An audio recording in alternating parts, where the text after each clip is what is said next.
আল্লাহ রাব্বুল আলামিনের দরবারে লাখো কোটি শুকরিয়া যে আল্লাহ রাব্বুল আলামিন আমাদেরকে জুমার নামাজ আদায়ের উদ্দেশ্যে আল্লাহর ঘরে হাজিরি দেওয়ার তৌফিক দান করেছেন। এই জন্য মাবুদের শুকরিয়া আদায়ার্থে কালিমাতুশ শুকুর একবার পড়ে নি আলহামদুলিল্লাহ।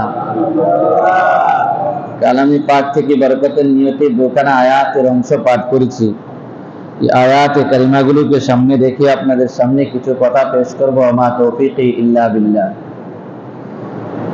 গত 2 জুমা যাবত আপনাদের সামনে দৃষ্টির হেফাজতের ব্যাপারে কিছু কথা বলতেছিলাম। কারণ যে দৃষ্টির সংযত না রাখার কারণেই মানুষের বেশিরভাগ গুনাহ সংঘটিত হয়ে থাকে। তো এই সমস্ত গুনাহ, দৃষ্টির গুনাহ বা যে কোনো ধরনের গুনাহ থেকে বাঁচার জন্য উপায়টা কি হবে? গত জুমায় বলেছিলাম যে এই সমস্ত যে গুনাহ হয়, এই গুনাহ থেকে বাঁচবো কিভাবে? 1 নম্বরের কথা হলো গুনাহ থেকে বাঁচার জন্য গুনাহের পরিবেশ ত্যাগ করতে হবে। প্রথমে কি করতে হবে? গুনাহের পরিবেশ ত্যাগ করতে হবে। যেই পরিবেশে, যেই স্থানে, যেই জায়গায়, যেই বস্তু, যেই ব্যক্তির কাছে থাকলে গুনাহ হওয়ার সম্ভাবনা আছে, সেই গুনাহের পরিবেশ ত্যাগ করা। তার প্রমাণ আমরা সকলেই ইউসুফ আলাইহিস সালাতু সালামের ইউসুফ জুলাইখার কিসসা বা কাহিনী, যেটা আল্লাহ পাক আহসানে কাসাস বলে সবচেয়ে সুন্দর কিসসার কাহিনী বলে কোরআনে উল্লেখ করেছেন। সেই ইউসুফ জুলাইখার কিসসা বা ঘটনার মধ্যে ইউসুফ আলাইহিস সালাতু সালামকে জুলাইখার মতো বিশ্ব সুন্দরী, আবার আজিজে মিসর, ক্ষমতাধর ফ্যামিলির রানী, এত সুন্দরী, আবার ইউসুফ আলাইহিস সালাতু সালাম সুশ্রী সুঠাম দেহের অধিকারী টকবগে একটা যুবক, যৌবনের তাড়না যেই বয়সের মধ্যে ঢেউ খেলতে থাকে। এই পরিস্থিতিতে জুলাইখার মতো বিশ্ব সুন্দরীর মতো এক সুন্দরী মহিলা, অবিবাহিত একজন টকবগে যুবক, পরিপূর্ণ যৌবনে যার পদার্পণ, এই পরিস্থিতিতে বহু কক্ষের ভিতরে নেওয়া, প্রত্যেকটা কক্ষের দরওয়াজাও আবার বন্ধ করা। শুধু বন্ধই করে নাই, ঐতিহাসিকগণের বিশুদ্ধ বর্ণনা মতে, মুফাসসিরদের মতে সবগুলি দরওয়াজা আবার তালাবদ্ধ ছিল। তাফসীর কারকগণ লেখেন, বিশুদ্ধ বর্ণনা মতে শুধু কুণ্ডি বা সিটকারি আমরা যেটাকে বলি, শুধু তাই বন্ধ করে নাই, বরঞ্চ তালাবদ্ধ পর্যন্ত করা হয়। তারপর ওই যেই কক্ষে, শেষ কক্ষে নেওয়ার পরে তার দরওয়াজা, জানালা তো বন্ধ, জানালাও বন্ধ করা হয়েছে, পর্দা দেওয়া হয়েছে।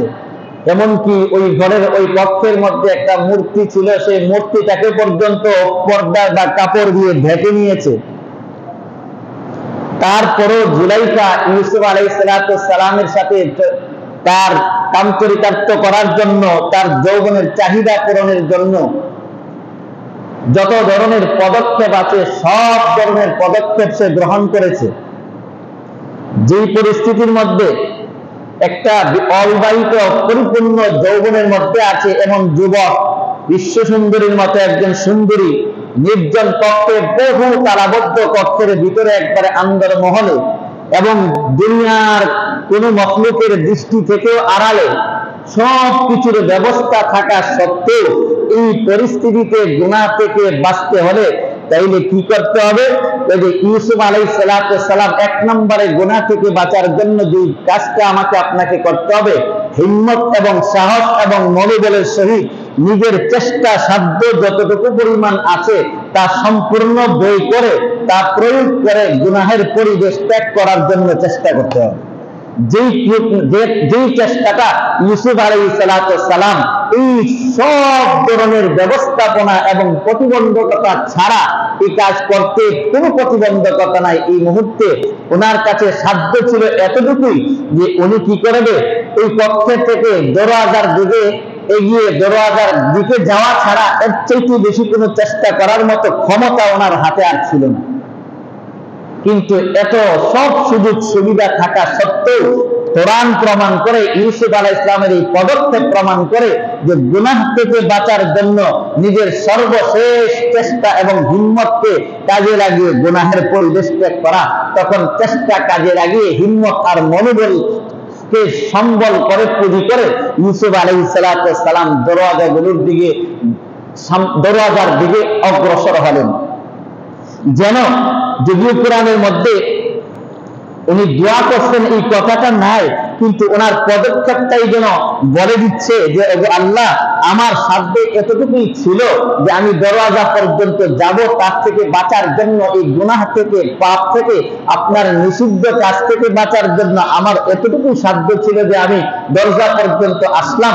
ওগো আল্লাহ, এখন বাকি কাজটা আপনার, আপনি দয়া করে মেহেরবানি করে আমাকে এই পাপ কাজ থেকে বাঁচবার ব্যবস্থা আপনি করে দিন। যেন এই দোয়াটা যেন তিনি যেন করতেছেন, আর স্বয়ং আল্লাহ পাক যেন এই অবস্থা আর চেষ্টার পরিপ্রেক্ষিতে, যদিও জবান দ্বারা তিনি দোয়াটা উচ্চারণ করে নাই, যেন তিনি এই দোয়া করতেছেন, আল্লাহর কাছে প্রার্থনা করতেছেন, আর এই প্রার্থনার পরিপ্রেক্ষিতে আর পরিস্থিতি আর চেষ্টার কারণে আল্লাহ পাক তাফসীরের কিতাবের মধ্যে লেখেন, কোরআন শরীফের তরজমার মধ্যে লেখেন যে ডাইরেক্ট আল্লাহ কুদরতি ভাবে সবগুলি দরওয়াজার তালা সহ যত প্রতিবন্ধকতা ছিল সবগুলি দরওয়াজা একটা একটা একটা একটা করে পার হয়ে একবারে শেষ গেট পর্যন্ত পৌঁছে যায়। পৌঁছতেই দরওয়াজা, শেষ দরওয়াজায় পৌঁছতেই মেইন গেটে যেতেই দেখে আজিজের মিসর দাঁড়ানো অবস্থায় আছে। জুলাইখা যখন সঙ্গে সঙ্গে যে দেখছেন এই আপনার নিমখায়া, আপনার আশ্রয় থাইকা এত বড় গাদ্দার, এত বড় নিমক খারাপ, আপনার স্ত্রীর সাথে সে এমন অপকর্ম করতে চায়। লম্বা ঘটনা, সেটার দিকে আমি যাওয়ার উদ্দেশ্য না, যে এখানেই প্রমাণ হলো যে গুনাহের পরিবেশ থেকে বাঁচা, গুনাহের পরিবেশ ত্যাগ করা, আর ত্যাগ করলেই আল্লাহ পাক গুনাহ থেকে বাঁচার কি করে দেন, সুযোগ করে দেন। ইউসুফ আলাইহিস সালাম পরিপূর্ণ চেষ্টা আর হিম্মতের সহিত গুনাহের পরিবেশ থেকে বাঁচার চেষ্টা করেছেন। আল্লাহ পাক পয়গম্বর আলাইহিস সালামকে গুনাহ থেকে মুক্ত করে, পবিত্র করে, তার জুলাইখার এই ফন্দি থেকে, শুধু ফন্দি না, বাকি দোয়া করে নাই এমনও না, এই মুহূর্তে করে নাই, কিন্তু অন্য আয়াতে আল্লাহ পাক বলেছেন, ইউসুফ আলাইহিস সালাম বলেছেন, ওয়া ইল্লা তাফরিক আন্নী কাইদাহুন আসবুহুন ওয়া আকুম মিনাল জাহিলিন ফাস্তাজাবা লাহু রাব্বু ফাসরাফা আনহু কাইদাহুন। আল্লাহ রাব্বুল আলামিন এই আয়াতে কারিমার মধ্যে ইউসুফ আলাইহিস সালাম বলেন, ওগো আল্লাহ, যদি আপনি আমার থেকে এই মহিলাদের চক্রান্ত, মহিলাদের এই ফন্দি থেকে আমাকে, আপনি মহিলাদের ফন্দি থেকে রক্ষা না করেন, এই মহিলাদের চক্রান্ত আমার থেকে দূরে না সরিয়ে দেন, আসবু ইলাইহিন্না, আমি তো তাদের প্রতি ধাবিত হয়ে যাব, ওয়া আকুম মিনাল জাহিলিন, আমি মূর্খ অজ্ঞদের অন্তর্ভুক্ত হয়ে যাব। সুতরাং আল্লাহ পাক এই প্রার্থনা কবুল করে, ফাস্তাজাবা লাহু রাব্বু, আল্লাহ রাব্বুল আলামিন পয়গম্বর ইউসুফ আলাইহিস সালামের ডাক কবুল করে দিয়ে ফাসরাফা আনহু কাইদাহুন্না, ওই মহিলাদের চক্রান্ত থেকে পয়গম্বরকে মুক্ত করে দিয়েছে। কি করে দিয়েছেন? তাহলে এক নাম্বার হলো গুনাহ থেকে বাঁচার জন্য গুনাহের পরিবেশ ত্যাগ করা। যেই মানুষটার সঙ্গে আমি চললে গুনাহ হবে তার সঙ্গে ত্যাগ করা, যেই ঘরে টেলিভিশন আছে এই ঘরে থাকলে আমার গুনাহ হবে, সুতরাং এই ঘর ত্যাগ করা, অথবা ওই বস্তুকে আমার থেকে কি করা, দূরে সরানো, অথবা যেই পরিবেশেই গেলে আমার গুনাহ হতে পারে, গুনাহ থেকে বাঁচার জন্য হিম্মত আর মনোবলের সাথে গুনাহের পরিবেশ থেকে সরে পড়া আর আল্লাহর কাছে সাহায্য কামনা করা, তাইলে গুনাহ থেকে বাঁচাটা সহজ হবে। 2 নাম্বার হলো আল্লাহর কাছে সাহায্য প্রার্থনা করে দোয়া করা। তার দলিল পয়গম্বর ইউনূস আলাইহিস সালাম যখন মাছের পেটে ছিলেন, কয়দিন? 3 দিন। 3 দিন পর্যন্ত পয়গম্বর ইউনূস আলাইহিস সালাম মাছের পেটে ছিলেন। কিন্তু ঘটনা উদ্দেশ্য আমি দলিল দেওয়া উদ্দেশ্য যে 2 নম্বরে হলো গুনাহ থেকে বাঁচার জন্য বা বিপদ থেকে বাঁচার জন্য বা অপরাধ থেকে, বিপদ থেকে উদ্ধারের জন্য আল্লাহ সাহায্য চাইলে আল্লাহ বিপদ থেকে, তো গুনাহের মতো বড় বিপদ আর কিছু নেই। গুনাহের কাজে লিপ্ত হয় এটা আরো বড় বিপদ। দুনিয়ার অন্যান্য বিপদ আপদের চাইতে, মুসিবতের চাইতে, কষ্টের চাইতে গুনাহ করাটা এটা সবচেয়ে বড় অপরাধ এবং সবচেয়ে বড় বিপদ আর মুসিবতের জিনিস। কারণ দুনিয়ার মুসিবত আজকে আছে কালকে চলে যাবে। আজকে আমার দরিদ্রতা আছে কালকে হয়তো দরিদ্রতা থাকবে না, আজকে আমার অসুস্থতা আছে কালকে হয়তো অসুস্থতা থাকবে না, আমার আজকে বিভিন্ন ধরনের মুসিবত টেনশন আছে এটা তো থাকবে না, কিন্তু গুনাহের কারণে যে মুসিবত আসবে সেই মুসিবত কিন্তু আমার বহু অনন্তকাল সেই জাহান্নামের আগুনে জ্বলতে হবে। এটা হলো সবচেয়ে বড় মুসিবত। ইউনূস আলাইহিস সালাতু ওয়াস সালাম বিপদে পড়ে মাছের পেটে 3 দিন থাকা অবস্থায় 3 দিন পার হয়ে যাওয়ার পরে তখন বাঁচবার, তার থেকে বের হওয়ার, উত্তরণের কোনো রাস্তা পাচ্ছে না, তখন আল পয়গম্বর ইউনূস আলাইহিস সালাতু ওয়াস সালাম আল্লাহ পাকের কাছে প্রার্থনা করে বলেন, লা ইলাহা ইল্লা আনতা সুবহানাকা ইন্নী কুনতু মিনাজ জালিমিন।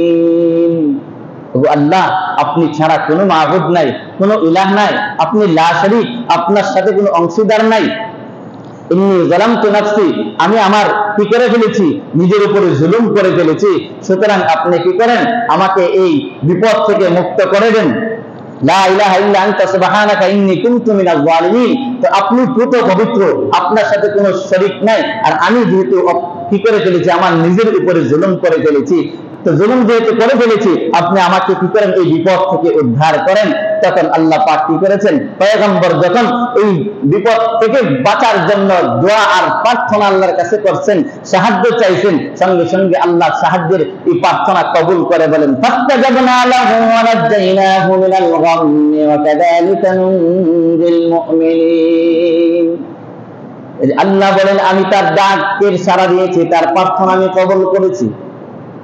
শুধু কবুল করেছি তাই না, ওয়ানাজ্জাইনাহু মিনাল গাম্মি, পয়গম্বর ইউনূস আলাইহিস সালাতু ওয়াস সালামকে মহাবিপদ থেকে আমি কি করেছি, মহাবিপদটা থেকে সরিয়ে দিয়েছি, হটিয়ে দিয়েছি।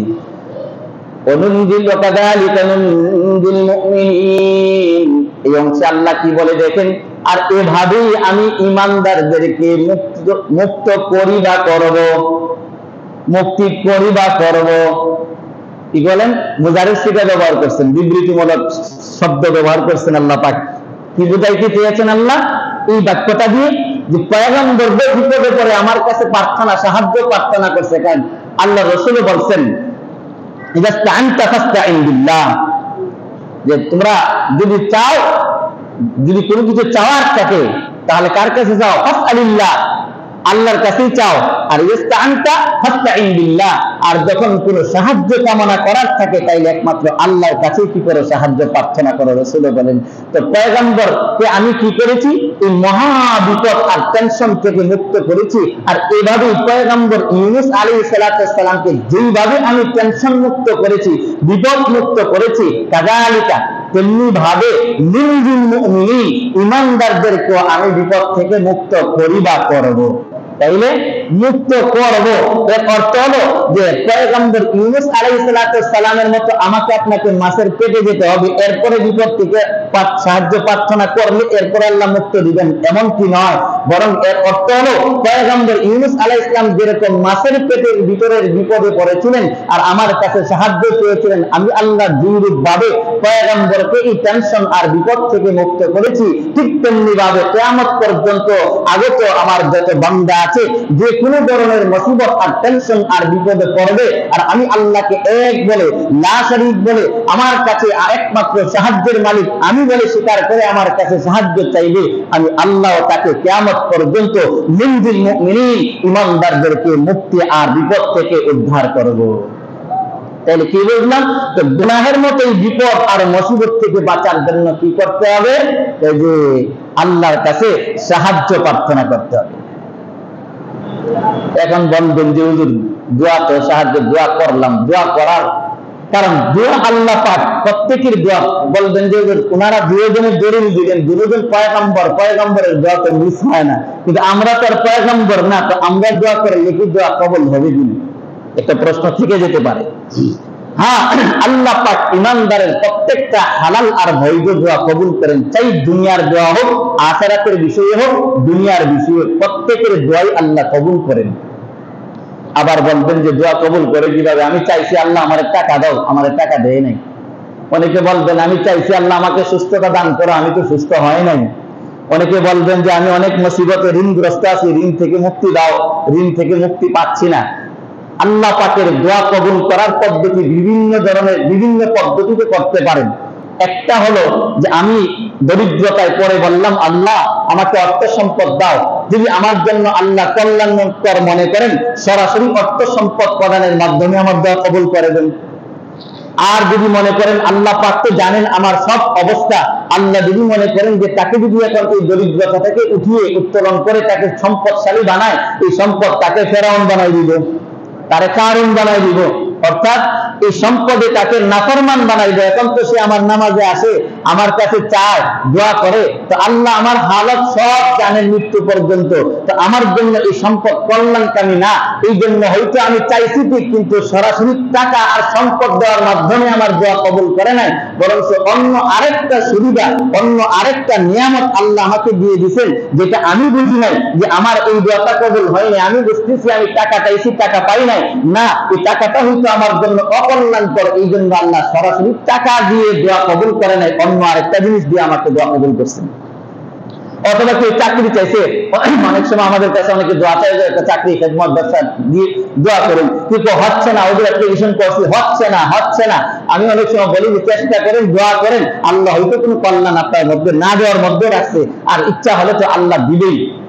তো এই প্রত্যেকটা জিনিসে, যেটা দুনিয়ার বিষয়ে আমি আপনি চাইলে হয়তো সরাসরি ওই জিনিসটা যা আমি চাইলাম তা দিয়ে দোয়া কবুল করতে পারেন, অথবা তার মধ্যে কল্যাণ যদি না থাকে আল্লাহ জানেন, তাইলে অন্য ভিন্ন স্বরূপে আল্লাহ আমার আপনার দোয়া কবুল করে সহযোগিতা করেন।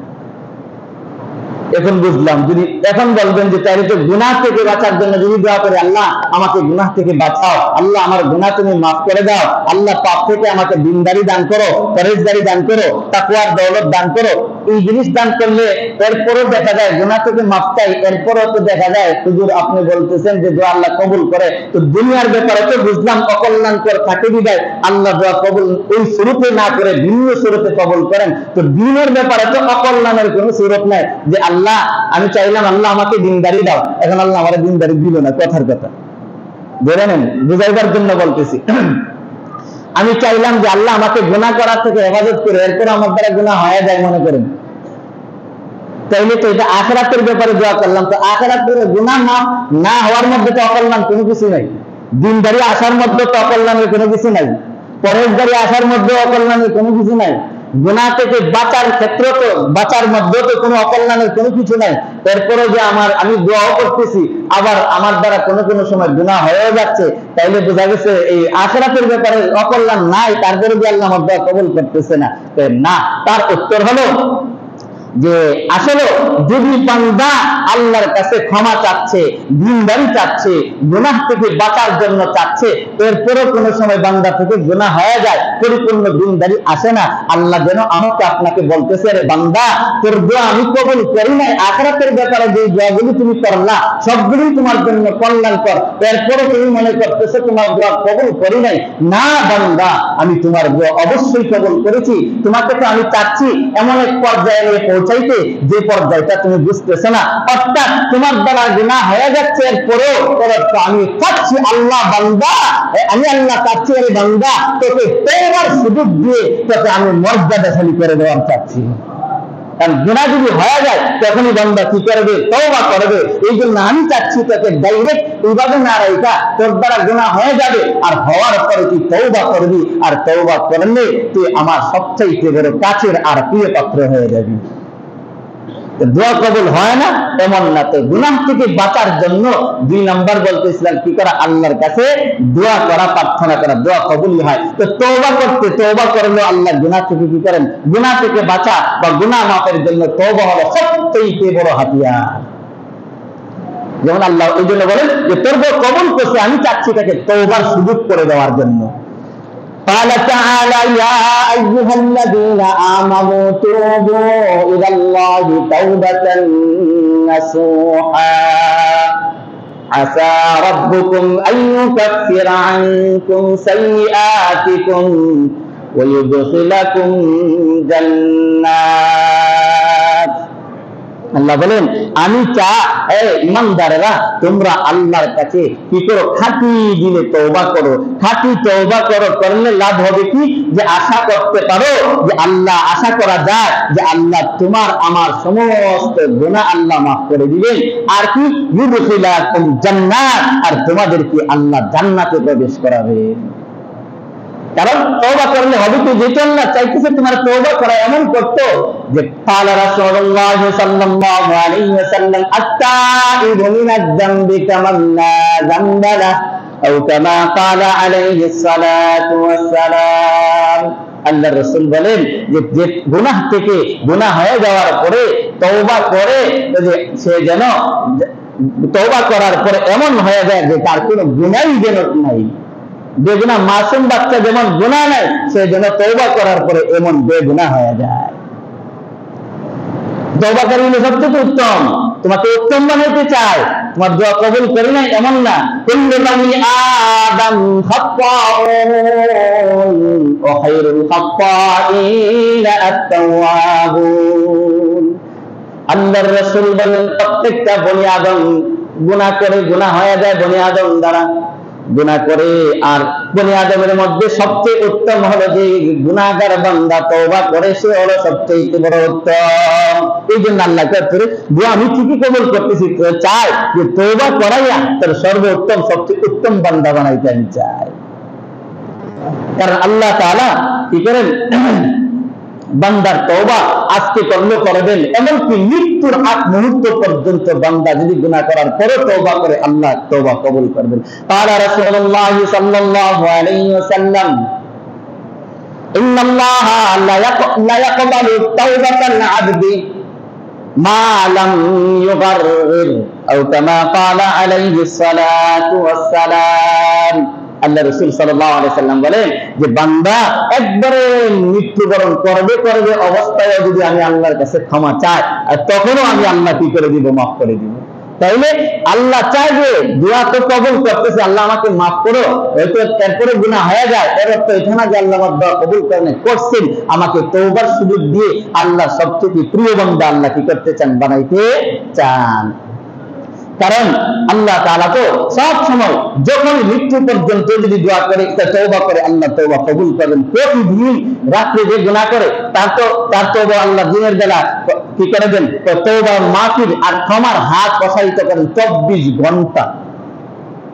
قال رسول الله صلى الله عليه وسلم إن الله يبسط يده بالليل ليتوب مسيء النهار ويبسط يده بالنهار ليتوب مسيء الليل حتى تطلع الشمس من مغربها أو كما قال عليه الصلاة والسلام। আল্লাহ রাসূল সাল্লাল্লাহু আলাইহি ওয়াসাল্লাম বলেন যে আল্লাহ পাক দিনের বেলা তার ক্ষমার হাতকে প্রসারিত করে দেয়, ডাকতে থাকে বান্দাকে যেন রাত্রির যারা গুনাহ করছে তারা যেন দিনের বেলা কি করে নিতে পারে, তওবা করে নিতে পারে।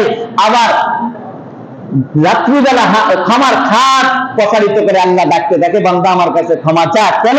দিনের বেলা যারা গুনাহ করছে তারা যেন রাত্রিবেলা কি করে নিতে পারে, মাফ চেয়ে আল্লাহর কাছ থেকে মাফি নিয়ে নিতে পারে। তাহলে কি বুঝলাম, যে আল্লাহ পাকের কাছে গুনাহ থেকে বাঁচার জন্য যে গুনাহ, দৃষ্টির গুনাহ বলেন, যত ধরনের গুনাহ বলেন, 2 নম্বর পদ্ধতি, 1 নম্বর পদ্ধতি ছিল কি করা, গুনাহের পরিবেশ ত্যাগ করা, গুনাহের পরিবেশ ত্যাগ করা। 2 নম্বরে ছিল আল্লাহ তাআলার কাছে গুনাহ নামক মুসিবত থেকে বাঁচার জন্য, উদ্ধারের জন্য আল্লাহর কাছে দোয়া করা। দোয়া করলে যে কবুল করে তার প্রমাণ দিলাম। গুনাহের পরিবেশ থেকে ত্যাগ করার দলিল তাও কোরআন থেকে দিলাম। এখন তো কারণ তো দিনের ব্যাপারে করেন, দুনিয়ার ব্যাপারে করলেও আল্লাহ দোয়া কবুল করেন, আখিরাতের ব্যাপারে করলেও আল্লাহ কবুল করেন। বাহ্যিক যদি আমি দেখি যে আমার তওবা, আমার ডাক কবুল করতেছে না, আমার এরপরে গুনাহ হয়ে যাচ্ছে, তখন বুঝতে হবে যে আল্লাহ আমাকে তওবা করার সুযোগ দিচ্ছেন, তওবা করার সুযোগ দিচ্ছেন। আর তওবা করলে আল্লাহ পাক এত খুশি হন, এত খুশি হন, এত খুশি হন যে যেটা হাদিস শরীফের মধ্যে আছে, মুসলিম শরীফের বর্ণনা, তিরমিজি শরীফে আছে, বিভিন্ন হাদিসের কিতাবে বর্ণনাতে আছে যে আল্লাহ রাসূল বলেন এক ব্যক্তি সফরে বেরিয়েছে, তার সাথে সফরের সরঞ্জাম আদি, খাবার দাবার, পানীয় বস্তু, কাপড় চোপড় যা আছে সব সহ আছে, তার বাহনও আছে। তখন তার সময়ের যে বাহন ছিল সেই বাহন নিয়ে সে বের হয়েছে। সে যাওয়ার পরে পথিমধ্যে মনে করেন একটু বিশ্রাম নিবে, বিশ্রাম নেওয়ার জন্য সে মনে করে, সাধারণ মানুষ যখন চলে সফরে থাকে চাই আপনি প্লেনে সফর করেন, কিন্তু সফর কষ্টকর জিনিস। সফর কি জিনিস? প্লেনে করলো কষ্টকর জিনিস। এক জায়গায় বিশ্রামের জন্য একটু বসলেন, বসার পরে সঙ্গে দেখা যায় মনে করেন হেলান দিছে, ঘুম এসে গেছে। ঘুম আসার পরে কিছুক্ষণ পরে ঘুম থেকে চোখ খুলছে, চোখ খুলা দেখে তার যে সরঞ্জামাদি, খাবার, পানীয় বস্তু, কাপড় চোপড় এবং পাথেও আছে এবং তার যে বাহন আছে কিছুই তার পাশে নাই, সব উধাও। এখন এই বান্দাটা, এই মুসাফির ব্যক্তিটা কি পরিমাণ পেরেশানির মধ্যে পড়বে,